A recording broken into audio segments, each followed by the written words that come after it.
Howdy, hello, lovely people on YouTube, and thank you so much for tuning into my video.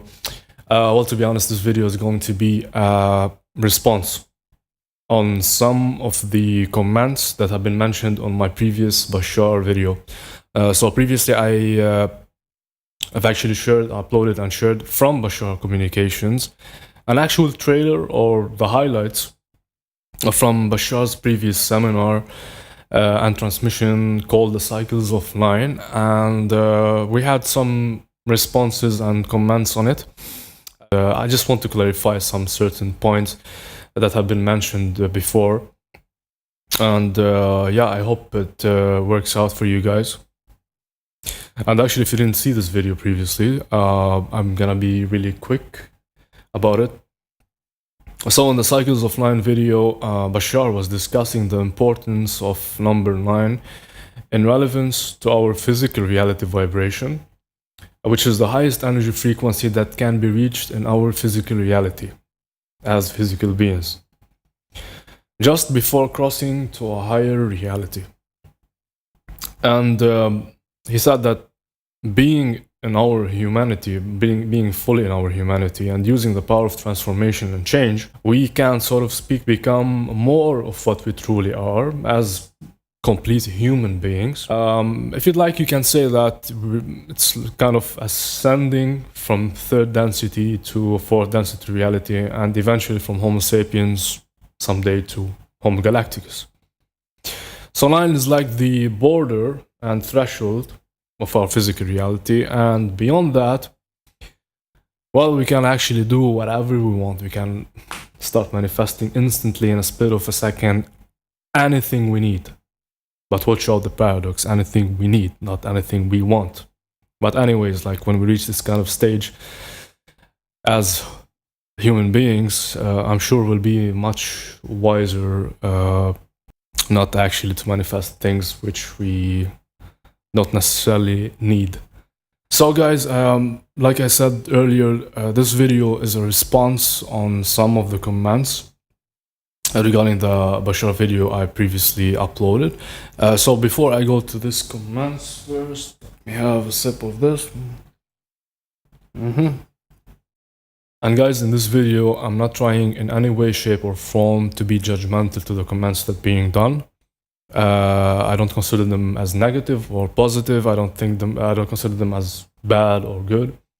As we all know, it's this and that. Everything is truth, and at least to the person sharing this kind of information, for him, for his reality, this is exactly how it is.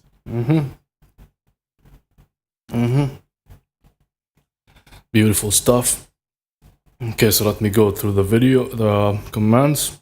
There's this guy, person, maybe a girl or an entity, said all spiritual scammers are doing their on a living, and the truth is no one can lead you to anything because they do not have your perspective, but you follow their perspective. Well guys,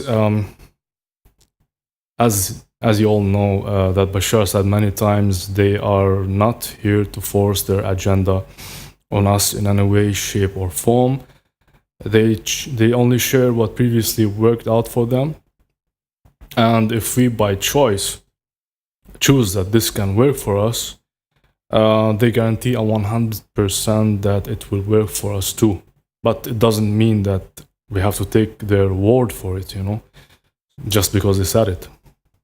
Okay, so yeah, moving on, and here as well I quote, I said, you must believe in yourself because you have everything you need and will never find it within yourself if you don't believe it is in you. Well, actually, that's very correct. We are actually complete beings in essence, and we do have everything we entirely need in order to have an experience in life and expand. But on a higher level, we chose to be here and sort of forget that we are complete. So we experience life from scratch, making us have this sort of experience that we are not somehow complete. And moving on, he said, never follow others' dream in life. and have your own dream to experience. That's true, we are unique in our dreams. Although we can be inspired by others' dreams, and where a lot of dreamers are constantly reminders to us of the achievements they made. They actually achieved their highest heights, some of them in their careers and in life.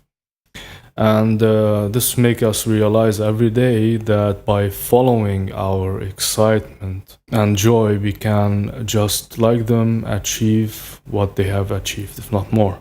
And moving on, and I quote here, he said, now talking about Bashar, he said that Bashar has an ulterior motive to push aliens entities, specifically the Greys, as our friends. Well, why not? Why not be friends? It's better than being enemies. What's the harm in this? Well, we are strongly related to the Greys, if I'm not mistaken, genetically. And we already gave some of them permissions to abduct us and to make sweet love, extract genetic samples from us so they perpetuate the race. And if I'm not mistaken, Bashar's Shakani race is somehow related to them as well, if we take that from a historical linear point of view. But Bashar, I don't remember any transmission that Bashar was pushing the alien agenda on us. If that was true, I'm sure that instead of me having to do the lights, the camera, the audio and stuff, I'm sure that my great friend will be here. I call him Maximilian. He'll be around and he will definitely be handy. Yeah, right. Okay, so moving on with the comments. There's another comment from another person saying, I don't know, man. I watched a couple of prediction videos for the upcoming years and they were horrendously wrong. What am I to think of that? Well, yeah, like Bashar and Daryl, they mentioned many times before that there's no such thing as prediction of the future. The prediction is only made when they sense a certain vibration at the time that they do this prediction. So actually I replied back to this comment actually and said, well as Bashar and Daryl have mentioned many times before, there is no actual prediction of the so-called future. There is sensing of a certain vibration when the prediction is made. If the vibration stays the same and it never changes, then what they said at that time, they sensed the vibration. The event that they mentioned will have a high probability in happening. Okay, so moving on with the comments, I have another comment and I quote. He's saying, many things many so-called channelers have to say are undoubtedly through the roof, especially by Bashar, but I cannot refrain to assume that this whole channeling thing with its striking odds is merely a role play to attract more people's attention. But while I'm fine thinking that the end justifies the mean, when it comes to good stuff like this here, one can only hope that it's not just an ingenious deception of sorts. Well, guys, as you know, as you may know already, that we do have the power to choose. So like anyone else who comes across these contents, you have the power to choose. If the information works out for you, then by all means, go ahead and apply them in your life. I'm sure you're gonna have a 100% effect out of it. If you don't want to do this, if you don't want to apply these kind of information in your life, you're gonna as well have 100% effect out of it. So in all cases, you're gonna have an effect out of it. You have to bear in mind something, that the messenger or the channelers, Bashar, Daryl, and infinite other people other than them, to be honest, they don't much, whether they are real or not, whether Bashar is real or not, whether the whole channeling process is real or not. To be honest, it doesn't matter. What matters if the information actually works out for you.